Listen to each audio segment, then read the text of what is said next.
இன்றைய விஞ்ஞான உலகத்தில் மத கோட்பாடுகள் அவசியமா? வளர்ந்து வருகின்ற காலச்சூழலில் இன்னைக்கு சரியா இருக்கிறது நாளைக்கு சரியில்லைன்றாங்க, நாளைக்கு சரியா இருக்கிறது இன்னைக்கு சரியில்லைன்னு சொல்றாங்க. இத்தகைய சூழலில் மத கோட்பாடுகளின் கட்டுப்பாடுகள் அவசியமா?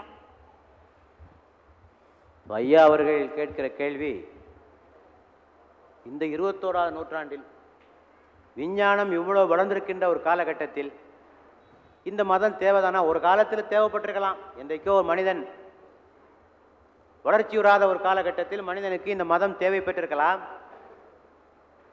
இத்தனை வசதிகளும் வாய்ப்புகளும் பெருகிவிட்ட இந்த காலகட்டத்தில், உலகமே ஒரு கிராமமாக ஆகிவிட்ட ஒரு காலகட்டத்தில் மதங்களுடைய அவசியம் என்ன என்று ஒரு கேள்வி கேட்கிறார். இந்த கேள்வியை பலரும் கேட்டிருக்கிறார்கள். சிக்மண்ட் ஃப்ராய்ட் என்று சொல்லக்கூடிய உலக புகழ்பெற்ற ஒரு அறிஞர், மனோதத்துவ மருத்துவத்தினுடைய தந்தை என்று அழைக்கப்படுகிறவர், அவர் சொல்வார், உலகத்தை 3 காலகட்டங்களாக பிரிக்கலாம். ஒன்று சூப்பர்சிஷன், மூட நம்பிக்கைகள் நிறைந்த ஒரு காலம். 2வது ரிலிஜன், மதங்களுடைய காலம். 3வது சயின்ஸ், விஞ்ஞானத்தினுடைய காலம். ஆக மூட நம்பிக்கைகள் இருந்தன. அந்த காலத்தை தாண்டி மதம் வந்து கொஞ்சம் விடுவித்தது அவர்களை. இப்போது மதத்தை விட ஒரு சிறந்த கொள்கையாகிய விஞ்ஞானம் வந்துவிட்டது. இந்த காலகட்டத்தில் மதங்கள் தேவையில்லை என்பது அவருடைய உங்களுடைய கருத்தோடு ஒத்துப்போகிற ஒரு கருத்து. விஞ்ஞானத்தினுடைய பணி வேறு, மதத்தினுடைய பணி வேறு. விஞ்ஞானம் ஒன்றை கண்டுபிடித்து கொடுக்கிறது, மதம் அதனை எப்படி பயன்படுத்தும் என்பதை சொல்லிக் கொடுக்கிறது. தொலைக்காட்சி பெட்டியை விஞ்ஞானம் கண்டுபிடித்து கொடுக்கிறது, தொலைக்காட்சி பெட்டியை எப்படி பயன்படுத்த வேண்டும் என்பதை மதம் சொல்லிக் கொடுக்கிறது. இதை பாரு, இதை பாராத, இந்த காட்சியை செய்ய, இந்த காட்சியை காட்டாத, மக்களுக்கு இது தேவை, இது தேவையில்லை என்பதை மதம் சொல்லிக் கொடுக்கிறது. Science invents, religion regulates. மதம் கண்டுபிடித்து கொடுக்கிறது, விஞ்ஞானம் அதனை முறைப்படுத்துகிறது. விஞ்ஞானம் எப்படி என்ற கேள்விக்கு விடையளிக்கிறது, ஏன் என்ற கேள்விக்கு விடையளிக்காது. உதாரணத்திற்கு, மனிதன் எப்படி தோன்றினான், உலகம் எப்படி தோன்றியது, இந்த கேள்விக்கு விஞ்ஞானம் விடையளிக்கும். ஏன் தோன்றினான், மனிதன் ஏன் தோன்றினான், உலகம் ஏன் தோன்றியது, இந்த கேள்விக்கு விஞ்ஞானம் விடையளிக்காது.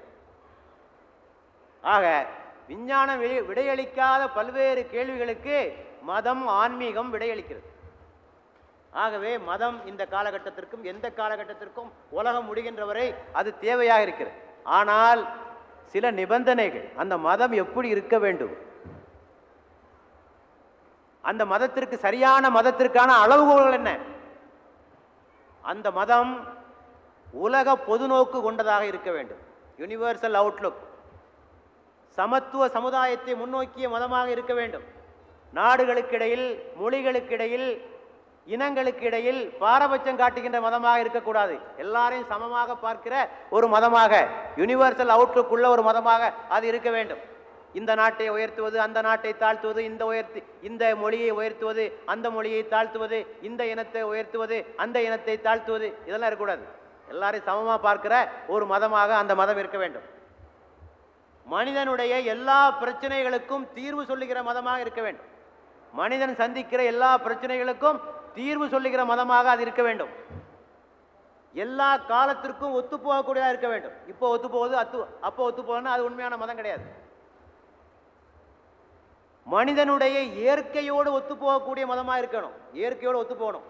இயற்கையோடு ஒத்து போகணும் வைங்க, அது தூக்கி வீச வேண்டியதான். மனிதனுடைய இயற்கைக்கு எதிரான எந்த கருத்துக்களும் நிலைக்காது. இப்போ துறவரம் மேற்கொள்ள வேண்டும், இது மனித இயற்கைக்கு எதிரானது, இந்த கொள்கையை ஏற்றுக்கொள்ள முடியாது. ஆக மனித இயற்கையோடு ஒத்துப்போகக்கூடிய கொள்கையாக அது இருக்க வேண்டும். அது நீதியான போதனைகளை அது தர வேண்டும். இப்படி சில அளவுகோல்களை வைத்துக் கொள்ளலாம். ஆனால் இத்தனையும் தரக்கூடிய சக்தி யாருக்கு உண்டு என்று சொன்னால் இறைவனுக்கு மட்டும்தான் உண்டு. இத்தனை விதிகளையும் உள்ளடக்கிய ஒரு மதத்தை யாரால் தர முடியும் என்றால் இறைவன் தான் தர முடியும். மனுஷன்ட இந்த பொறுப்பை ஒப்படைச்சா, தாழ்த்தப்பட்டவர்கள் கோயிலுக்கு ஒரு சமுதாய ஒரு கொள்கையை வகுத்தால் அது உயர் சாதிக்கு எதிராக இருக்கும், உயர் சாதிக்காரன் கொள்கையை வகுத்தா அது இவனுக்கு எதிராக இருக்கும். ஆண்கள் ஒரு கொள்கையை வகுத்தால் அது பெண்களுக்கு எதிராக இருக்கும், பெண்கள் ஒரு கொள்கையை வகுத்தால் அது இவர்களுக்கு எதிராக இருக்கும். தொழிலாளத்தில் கொள்கை வகுக்கின்ற முடிவை கொடுத்தால் அது முதலாளிக்கு எதிராக இருக்கும், முதலாளி கொள்கை வகுத்தால் இவனுக்கு எதிராக இருக்கும். ஒரே பாரபட்சமான ஒரு நீதி இருக்கும்படிய நிலையை பார்க்கலாம். ஆக இவற்றிற்கெல்லாம் அப்பாற்பட்டவன் இறைவன். இத்தகைய பாரபட்சப்பட்ட தன்மைகளுக்கெல்லாம் அப்பாற்பட்டவன் இறைவன்.